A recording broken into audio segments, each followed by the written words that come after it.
All right, so subclavius is a very thin muscle, but it's, I would say don't ignore it clinically. Subclavius, like below, and clavius, like clavicle. So it's right below the clavicle. It's very thin, but somehow it still needs attention.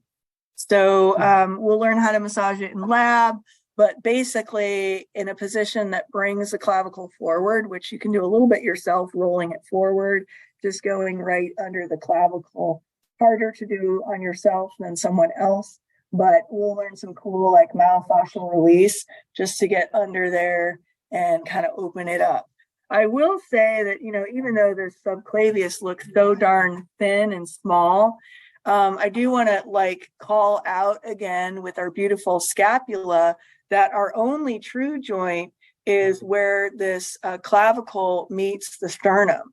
And so we actually need a lot of our movement from up here, and it should roll forward, roll back, go up, go down, forward, back. So we need a lot of movement here. And so our little tiny subclavius maybe just has a big job for a little muscle. It's not in charge of all those movements, but it, you know, it's kind of, it's involved in big projects for a little skinny muscle. So let's go to the O, the I, the A. Originates on the first rib and cartilage. Now, this is very difficult to isolate in this particular anterior view. We are going to teach you a different way to access the first rib. Yeah, for whatever that's worth.